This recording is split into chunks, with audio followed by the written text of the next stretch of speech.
Shout out to MoeHeat Magazine. Check it out.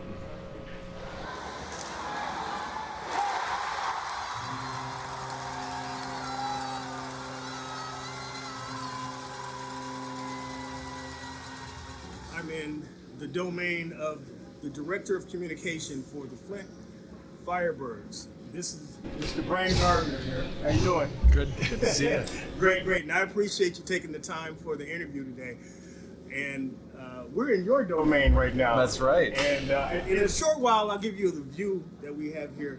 You call the games. Yes, sir. Yes, I'm the play-by-play voice of the team. Play-by-play voice of the team. So tell me a little bit about where you're from, where you grew up. So I grew up in the Washington, D.C. area. I'm from Burke, Virginia. It's basically suburbia. You know, it's more of a postal designation than it is a town, but about 40 minutes outside of D.C. in Northern Virginia. And yeah, that's home for me. My parents are still there. Okay, now one of the things I was wondering, because you call the games for obviously professional hockey and just hockey in general, did you play when you were coming up? I was a basketball player, actually. Yeah. That was what I played through high school. I was always a big hockey fan. But you know, I never got on the skates as a kid. I've been playing street hockey with my friends growing up, you know, just outside. But yeah, no, I was a basketball and a baseball guy. Oh, okay. You know what? I know how, but tell them how you ended up getting here to Flint. So I worked in hockey for a while now. I have had other jobs around other different leagues. I worked in pro hockey in Roanoke, Virginia, in the SPHL. Then I was in Rapid City, South Dakota, in the ECHL with the Rapid City Rush, prior to coming here to Flint to work in the OHL with the Firebirds. Wow. Now, where did you go to college? I am an alum of Old Dominion University in Norfolk, Virginia. And what was your major? Communications. Communications, okay. Now, the reason I'm asking that question, because some of you all might be interested in maybe calling professional games or, you know, getting into communications and wondering what types of jobs you might be able to get into afterwards. So is this something that you always felt you had in you in terms of communication? Yeah, I'd say so. When I got to school, I was an undecided major going in, but this was kind of in the back of my head. Like I grew up playing basketball through high school, and you know, it was always like you'd watch the games. I was a huge fan, and right. How do those guys get those jobs? You know, where they're the ones on TV and, you know, watching SportsCenter and people who are, you know, behind the anchor desk. And it was kind of like, all right, well, this is something I'm kind of interested in. And, you know, I eventually went down the communications major path and found my way over to the student radio station at ODU and just kind of started doing it. Right. Okay. Now, did you practice a lot before you got into the profession? Yeah, I think you hear a lot of guys who do what I do have a similar story where, say you're watching a game by yourself, you mute the TV and you start doing the play-by-play because, you know, like, oh, I could do that, you know, and then same thing if I'd be like playing a video game, you know, I start doing the play-by-play as I'm manning the controller and everything too. So, and then I would, you know, it's like if I was, when I was a teenager, if I'm practicing basketball in the driveway or over at the neighborhood court by myself, it'd kind of be, you know, like Gardner for three, you know, you're letting it fly out there. And it was always in the back of my head. And so, yeah, a little bit of just here and there, but, you know, nothing like once you actually started doing it when I was in school. But you know what? Practice makes perfect. That's for sure. Practice makes perfect. What's a highlight of your career?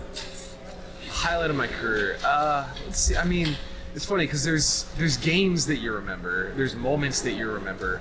I think that, like, one of the most fun games I've actually called just happened last week in Saginaw, where there was it was late in the game. It looked like Saginaw had scored with less than a second to go in overtime to win it. They ended up reviewing it, taking it, and said it didn't count because it was after the buzzer when it went in, and then the Firebirds ended up winning in a shootout. Playoff games that I've done back when I worked with other teams in other leagues that you just kind of remember. But I don't know, like, probably the coolest thing that I've had is just when family members these players that are on this team who don't always get to be here in person to watch their son play or whomever they're with, and they come up and they want to meet me because I'm the voice that they're familiar with. They've seen my face if they're watching it, and they're, oh yeah, I'm the connection point to them, and that's always the moments that I really kind of enjoy the most. Now, when you're doing the live games, is it more audio or is it more? Because I know you have the camera on you, but is it more audio that they hear you, or do they see you? So it varies. So for our home games, we are set up. We do a full telecast that also simulcasts on local radio on 103.1 FM, US 103.1. But so it's also an online telecast via Flow Hockey. That's what the OHL is set up for. So we do a full TV production. So they're watching the games, and you're watching, and it's a hockey game. I mean, if you've seen a hockey game on TV, but I am on camera pre-game, intermissions, and post-game. So as we sit right here, this to my right, your left, is our in-booth camera, where pre-game we open up, I'm staring right in the lens. Same thing, intermissions, going through highlights and kind of hosting the intermission, doing live interviews, and same thing with post-game. So it's funny, since this is a Canadian-based league, the Ontario Hockey League, we go on the road sometimes, and I might get recognized more than I do at a home game in Flint because they're watching and they're seeing me because we're the ones producing that. I'm like, oh, you're the guy with the Firebirds, and oh, you're Brian, right? Right. But yeah, so it's a little bit of both. But then when I'm on the road, it's a pure radio-style call. You're only listening to my voice when you're listening. Obviously, radio. Yeah. I got you. Now, have you got an opportunity to meet any players that you really wanted to meet, or you just admire their play or anything like that? Not necessarily. It's funny, you kind of you lose a little bit of the starstruck fanness the longer you work in this. I'd say the coolest thing is because I grew up a hockey fan, and this league, this major junior hockey, it's they're hotshot NHL prospects that are coming through here. Right. Any given night, you're going to see a kid who is going to be in the NHL in a couple of years, and with that comes scouts. Right. And every single game, and one of the things that I'm responsible for as our director of communications is kind of maintaining our press box and being the point of communication for those scouts who might be coming in, or coaches or whatnot. And there will be guys who I grew up watching who shoot me an email, hey Brian, can you reserve a seat for me? And a name pops up on my phone. It's like, damn, I remember being 12 years old and watching you on TV. That's kind of cool. So I'd say that that happened recently with Keith Kachuk, who now works for the Blues, who played in the NHL for a long time. His kids are playing in the NHL now. He's been here a couple of times recently, and I took a screenshot of it, actually, popped it on my phone, and I was like, oh, send it to my buddy. He was like, wow, that's crazy. When is the next live game? When is the next home game?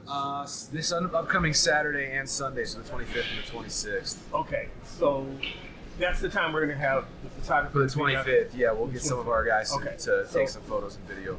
Great. So if it's okay, I'll come back for that game. Yeah, that's cool. Yeah, I can get your credential. Yeah, appreciate it. But I want to get some of the inner city youth that's in Genesee County, especially in the urban areas.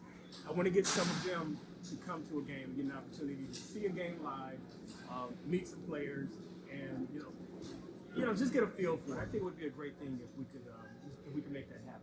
Yeah, I'll see what I can do. Okay, yeah, that would be a great thing. And I don't know, how long have you been doing this? Here, this is my third season. My first season was the 2023-24 season. Yeah. So yeah, this is my third now. Now, I didn't ask you about it, but tell me a little bit about college.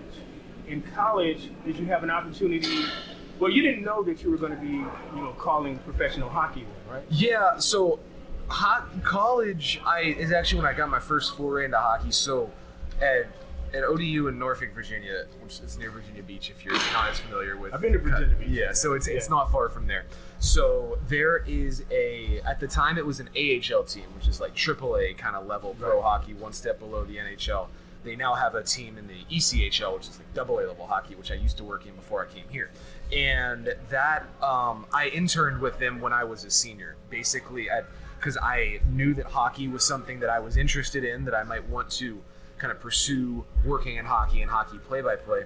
So I reached out to their radio broadcaster and said, hey, I'm interested in kind of being involved in there. And he, let me come out and kind of, learn from him a little bit. I mean, I contributed on air actually after I'd been around for a little while. I'd do some intermission kind of reports, stuff like that. And the first pro hockey game I ever called actually was filling in for him a year after I'd graduated at a playoff game, because he had somewhere where he couldn't be at the game. He called me and, hey, can you get here? Yeah. And that was the first pro hockey game I ever called. Great. So I'm going to be getting in touch with some of you council men and women in the city of Flint, as well as other cities in Genesee County.